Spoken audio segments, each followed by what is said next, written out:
Hey, how's it going, everyone? GC Performance here, back with another video, and today we're taking a look at the new release of the Ceramicspeed Ospw and their aerodynamic version. This thing looks incredibly crazy, so we're going to take it out of the box. We're going to talk about price point, what Ceramicspeed's intended use for it is. I also have the same version of this as well with the non-aero version. We're going to compare weights on that as well, and also just my thoughts on it. So, yeah, let's go ahead and get into the video.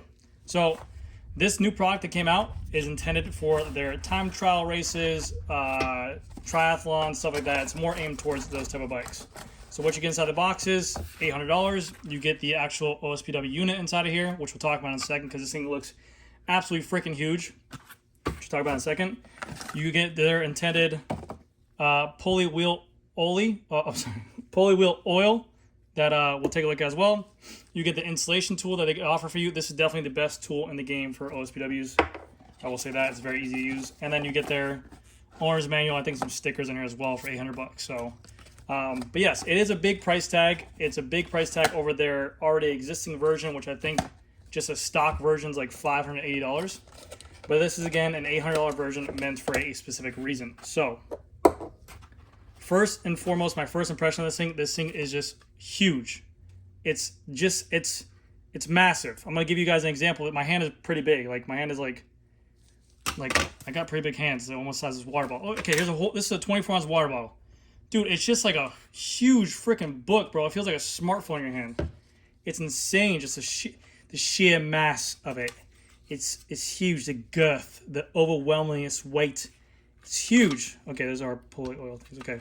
But yeah, that's the first thing I thought of this thing. It's just overly massive, but it does look cool. It's something new. We'll talk about the carbon fairing. This is all a carbon fiber fairing right here to go ahead and supposedly reduce drag for a triathlon version of the OSPW. This does come in it only comes in a coated version. So this is intended for the SRAM Red and Force Axis version. And the bearings are already upgraded to the coated version. They only come in one version. So for $800, you are getting the coated version as well. You can see right here you have your ports where you can add the wheel oil right here and here, that if you ever needed to, you can. And you're supposed to be able to go ahead and I believe you're supposed to be able to install this onto the cage without having to remove anything on here, but I don't think that's the case. It's gonna be very difficult to get that in there without that. So I don't know how that would go on without insulation on there. I'll have to double check back with you, but this one I think you have to remove all this stuff to go ahead and put on there. But yeah, I think so once you remove these screws, this pops off, and then you just install like a normal OSPW. But pretty crazy. Yeah, so that's that right there. So the idea behind it is that they say that this should be used in a time trial version or a triathlon version.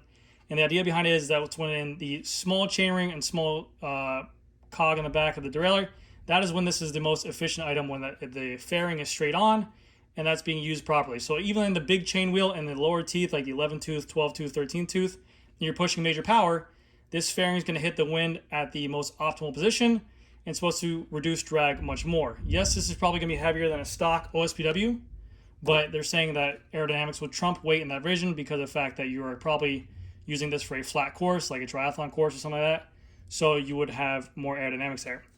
It's not designed to be used in the big chainring and big cog in the back of a cassette once like this, because this is basically just creating a lot of dirty air and a lot more drag because of the fact that this cage will be more extended, and this is not the way it should be used. This is basically open end down here, and yeah, it wouldn't be a good time. It's going to radiate more noise as well, or resonate more noise because of the fact you have all this carbon around to help echo, but it is a pretty cool thing. So $800 gets you that. And also Ceramicspeed, let me go ahead and read you what they said about their version of it. These are all marginal gains. These are all very slim numbers. This is for someone who's competing at a high level, and they want the most every second that they can get out of the race. Just to give you guys examples, for the Tour de France and the time trials, I think first and second place are determined between 1 to 5 seconds, whatever it could be, you know? So when they're giving these numbers of saving you 40 seconds over 40 kilometers, or you're going to finish the distance 45 seconds faster than you normally would, normal Joe Schmoes like me and you might be like, oh, that's nothing. But in a race setting, those 45 seconds are a long time. If you guys want, go ahead and stand inside your bathroom and count to 45 seconds. You'll see how long you can get. But this is their top tier most advantage you can get for a time trial setting. So let me go ahead and give you guys a read off. So to give you an example straight from Ceramicspeed, it says an athlete using a Ceramicspeed Ospw Aero in a 180 kilometer time trial holding 35 kilometers per hour will cover each kilometer 0.25 seconds quicker than the equivalent athlete running a stock pulley system. This results in a total time difference being 45 seconds. So over that whole 108 kilometers, which is 180 kilometers, which is a long distance, I know, you're going to finish that 45 seconds faster than if you had a stock pulley cage. And this is test done by Ceramicspeed.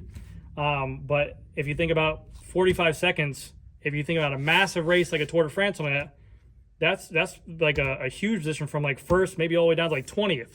So that's just an example they're giving you if everyone's running stock compared to this. Not saying that you're going to get that, but if you're running similar power outputs, yada, yada, yada, perfect conditions, yes. And also, people will be like, well, yeah, you have this massive fairing on the back here.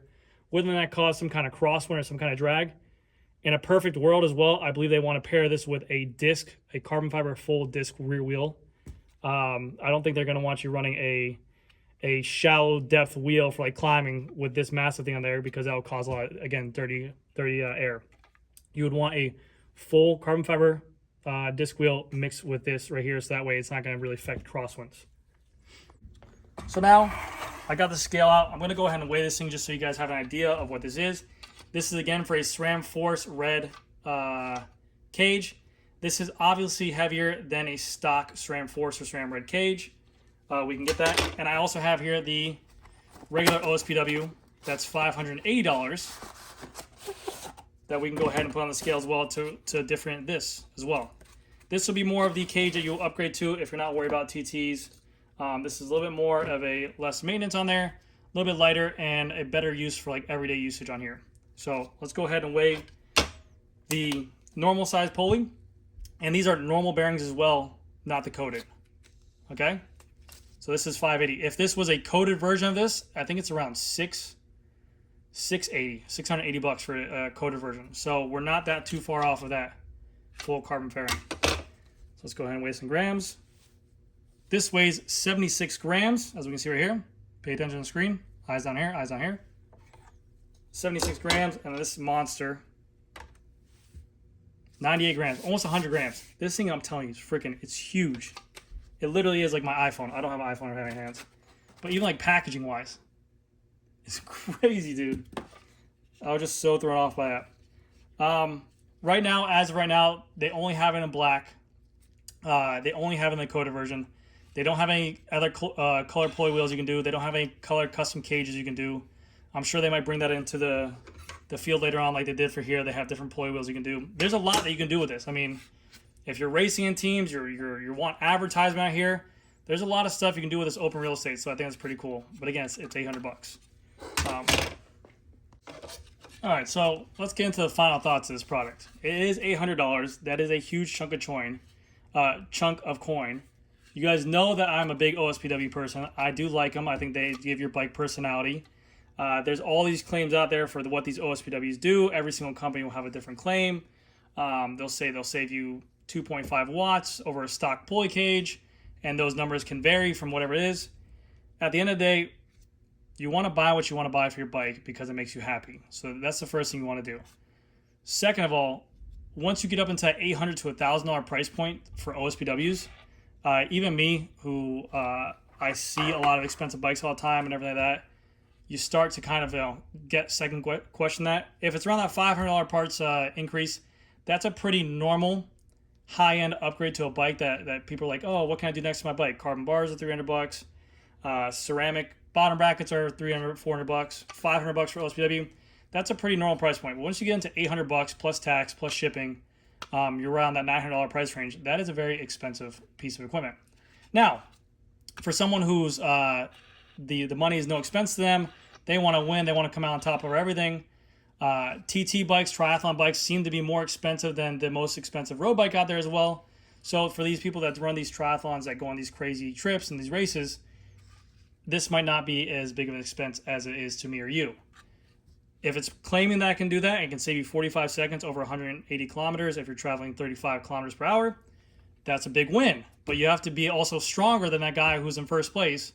So if you're competing and you're in the top 3 every single year and you want that little bit of marginal gain to put you over the edge, maybe this might be for you. If you want to buy it, just look cool and just slap a big GC Performance sticker on there, that would also be a badass situation as well. But yes, I think it's pretty cool. I was just really surprised about how big this is. Right now they're making Shimano 12-speed versions. They're making Shimano 11-speed versions. And they make it in a SRAM Axis version as well. And if you're wondering why it sounds louder, it's because it is the coated version. Maybe they see a price reduction if they offer a non-coated version of this, but we'll see in the future and we'll see how well it sells. But I did see a lot of pros in the Tour de France running this exact same setup, so it seems to be out there. We all know pros are getting paid to do this stuff. They don't care. They'll put out power no matter what. But anyways, that's going to do it for this video, guys. Let me know what you guys think down below. Do you guys think it's cool? Would you like to see different colors of it? Are you guys going to buy it? Should I buy one and put on my Tarmac SL7? Should I do it for the memes? Oh my god, dude, look at that thing. So imagine just having this big piece of carbon on the bike. This is what it would not be intended to use for. They also did some tests on aero bikes like the Specialized Venge and some other aero bikes out there like Trek Madone and stuff like that. But again, I think this the main intended use for will be for like a TT bike. But obviously this right here, that's when it's not intended to use. It'll be like that. They want you pushing big gears. I think it looks pretty cool. I don't know if I'd ever buy one, but looks very cool. But anyways, guys, that's going to do it for this video. Thank you guys again so much for watching. I'll see you guys in the next one.